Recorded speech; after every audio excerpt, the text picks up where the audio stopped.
here are 3 likely signs you're a part of a cult, and hopefully this information in today's video can pull you out of the fire. Now, one thing I'll qualify this video with is some of these points are not necessarily bad things, but can be turned into bad things. So you may actually see these kind of practices in good churches. The problem becomes when you actually take what this good thing and you basically bend it and mold it into the wrong thing with wrong intention. Number 1, this is probably the most clear sign you are part of a cult if the Bible is basically disregarded in part of this group. Now, bear in mind, we're not talking about other religions. That would obviously be a false religion we believe as a Christian, right? We're talking about people that are naming the name of Christ, say they're Christians. This is not something you should ever see in a good, well-running church, right? Is people that just basically disregard the Bible. There's many ways you can do this, but the clearest way is obviously to just say, look, the Bible has no authority here. If you are ever in a situation where they have just totally disregarded the Bible, you know clearly that you are part of a cult. As a Christian, the Bible is essential in regards to your growth, your knowledge, and your fellowship with God and obviously fellow Christians. So if someone is actually disregarding the Bible completely, you know it's actually a cult. Another thing in regards to this disregarding the Bible is more subtle, but this is something I talk about regularly, which is taking Bible verses out of context. Now, there's issues with that already, but just for sake of this video, we've done videos about Bible verses, Bible chapters before. I'll leave that linked in the description box below. But for sake of this video, these are people that will actually quote Bible text to you, but just basically misteach you what the Bible is actually teaching in regards to the verses they're actually showing you, or the verses they're actually quoting to you. Now, the fact of the matter is, there's really not much way around this apart from reading the context of what the Bible actually says. It takes more work, yes, but as a Bible teacher, I'm always going to encourage you to get the context. It will take more time, but you'll be more secure and less susceptible for falling for false doctrine and winding up in a cult or a cult-like practice. Now, this could be just as worse as people that basically just throw out the Bible totally. This is where people contradict it and teach opposed to what the Bible is actually teaching. So, for example, if the Bible says X, but the person comes along and says Y, which is in clear contradiction to what the Bible is actually saying, you clearly know that this person most likely, if it's consistent across the board, is the leader or ruler of a cult. Bible teachers, well-running, functioning churches and fellowships should not be contradicting what the Bible teaches in context. If they do, then this is a clear sign that they are most likely part of a cult and trying to get you into a cult-like situation and environment. This is also one which is very subtle, but should be very clear if you follow the previous steps we've talked about in regards to the first sign of a cult, which is basically disregarding the Bible. And this is when people ultimately add to the Bible based on new revelation or new doctrine. Now, the fact of the matter is, there are fringe groups today in the Christian community, and most people in the knowledge today would not accept these fringe groups as viable Christian denominations. For example, a denomination is basically just a group within the whole umbrella of Christianity. For example, you've got groups like Mormons, you have people like the Seventh-day Adventists, and you've also got groups like Jehovah's Witnesses. Some of those groups, Seventh-day Adventists, for example, may try and say, you know what, they are really not a cult, but if you really deep dive into the practices and the teachings, unless they are willing to disregard and basically cast out certain false prophets or prophetesses which hold high esteem in their sect or denomination, as they'd like to say it, they are definitely in line with other cult practices. But maybe at some point in the future, I'll do particular videos on these particular groups. All of those 3 groups, for example, have something very in common. They all obviously claim to be part of mainstream Christianity one way or another, but all 3 of them have new revelation that came along by a man or a woman basically saying, look, I know what the Bible says, but I've got some new revelation. And ultimately, when you examine these new revelations, they clearly contradict with what the Bible actually teaches. So you can see the problem here right from the get-go. People that are supposed to be inspired by God are not supposed to contradict what he actually says in his previous works. This is a sign for any other religion. For example, like Muslims will try and claim to Old Testament teachings, but they obviously contradict clearly the Old Testament vehemently. That is a clear sign for a Christian, for a Jew, that a Muslim is obviously not part of this.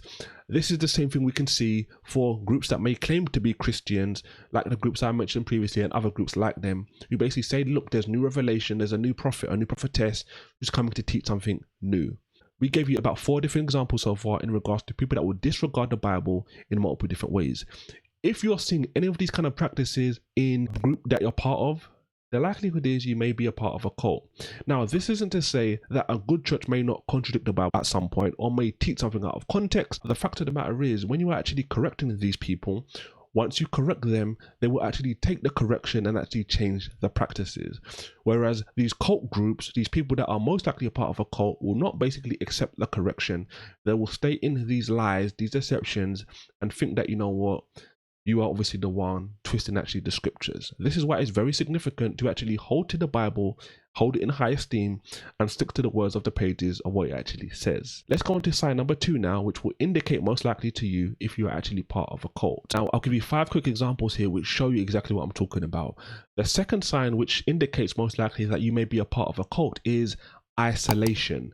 There's about 5 different ways, and I'll talk about these very quickly, which highlight that you may be a part of a cult. The first way they'll try and isolate you is no criticism whatsoever of the leader, the person in charge. Now, that alone is problematic, because if you are being led by someone who is not accepting any sort of correction and says, look, you cannot correct me, that is a clear sign. We don't even see ministers in the Bible, for example, like Peter, who at one point in the book of Galatians, which is a New Testament book, was obviously criticized for his error and ultimately took the correction.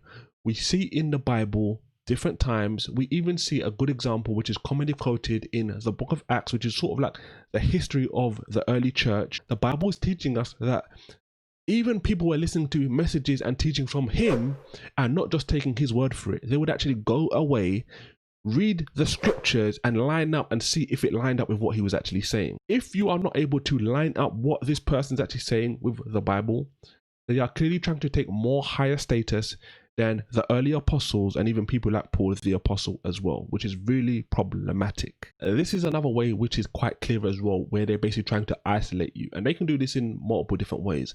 But they can tell you directly, or they may tell you just by inferred means, right, subconsciously, where it's like, only listen to this particular person's teachings, only read this particular person's books, watch this particular person's videos, listen to this particular person's audios, go to this particular person's fellowship. That's it. It's not 100% sign that this is a cult, but you have to ask yourself the question, why would a minister of God who's focused on truth try and get you to only stick to their particular, his or her particular teachings and programs?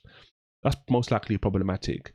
Even in the New Testament, we see an example when the original 12 disciples, some of the disciples literally came to Jesus and said to him, Master, we saw somebody else preaching and teaching in your name, but they do not follow us. And what did Jesus say? Jesus didn't say, look, stop them. He actually said, leave them alone, don't worry. He's basically giving us insights there that, look, there's not just one minister, not just the disciples that were teaching, which were the only ones that had the truth. So you will never hear me, by God's grace, saying, look, only listen to me. Quite the contrary, rather. You will hear me saying, look, don't just listen to what I say. Go and study the Bible for yourself in context and see and fact check me, but also listen to other good biblically based Bible teachers for Bible teaching, Bible sermons, etc. If they're just telling you to stick to his or hers basically teaching, you are most likely part of or in the early stages of a cult. Another thing that kind of goes into a subsection of that, and I've talked about this already, so I'm not going to mention this for much more than a few seconds, which is basically them telling you that only go to their particular fellowship, only meet amongst them. That obviously is a clear sign in a lot of ways why they would obviously be telling you just to stick with them. And a subsection of that is kind of where they kind of get you into this mindset where it's us against them. Everyone else is wrong and ultimately we are the only right people. Again, refer back to the scripture I just referenced about Jesus basically teaching his disciples not to necessarily stop others that are basically preaching and teaching in his name that are somewhere else. Another thing in regards to isolation, which I think is really pivotal and really significant, is what I'm just going to reference as keeping you busy. This is a clear sign in many scenarios when you just examine what's actually going on. These groups, these particular individuals, men and women, will basically try and keep you busy every single day. They will literally not give you time to breathe. They'll basically be saying, look, watch so-and-so sermon today. attend this particular fellowship today, do this today, do that today, you will find quite quickly that your whole week is actually booked up. You've got no more time to do other things in life which are not related to this particular group. The reason I want to be careful with this one is because it's not necessarily that doing biblical good things is a problem, but it gets to the point where they've taken you captive, so to speak, and it's like you're a prisoner. They'll be phoning you all the time. If they don't see you, they'll be basically coming to check on you, harassing you, finding out where you live, finding out your friends, basically telling you to get away from everyone else, and really, again, isolating you to only stick with them. Soon you only have friends that go to that fellowship. Soon you only speak with those kind of people. Soon you only be fellowship with those kind of people, as if there are no other Christians in the world, even in close proximity. The third sign, again, is quite clear but can also be subtle, and this is basically idol worship. There should never be an example where a minister, a man or a woman, is basically trying to get you and desiring for you to basically worship them as if they are a god. This is frowned upon heavily in the Bible. Now, the first example I want to give you out of the two is from the book of Acts, which I mentioned previously, and I told you it was the early church history. Now, a guy I mentioned to you earlier was Paul, and his traveling companion, a man named Barnabas, were going out and teaching Jesus. Now, the people that they were actually teaching Jesus to at this particular time saw a miraculous work, and immediately they tried to make offerings to Paul and Barnabas, calling one Mercury, and the other Jupiter. Now, the fact of the matter is, what did they do? They did not say, yes, worship us. They said, no, what are you doing? Stop it. Another quick example I'll give you is from the last book in the Bible, the book of Revelation. And this is ultimately when one of the disciples, John, ultimately bowed down and tried to worship an angel. And the angel said to him, look, stop it. What are you doing? Do not worship me. I'm similar to you. And ultimately, a minister is no more different than you. We are both individuals. We are both Christians. Now, don't mistake worship for honor. There is not a problem with you honoring a minister for the work that they've actually done. But again, this can be subtle and can subtly turn into worship in the guise or the umbrella camouflaged as honor. Be careful. Now, another thing which is more subtle, which if you are part of a cult, you most likely are witnessing or experiencing, is where everything has to be pleasing and acceptable in the man or woman's sight and not ultimately in God's sight. The fact of the matter is, everything we do in regards to worship and devotion and fellowship, meeting amongst ourselves as Christians, should be to God's glory and God's honor, not to me as a man or to a woman who's ultimately saying, look, you must do these things to please them. The fact of the matter is, not every minister who's basically leading you in a cult is going to end up in a big scandal. But even if someone ends up in a big scandal, that doesn't necessarily mean that that was actually a cult. Let me explain what I mean in this video right here.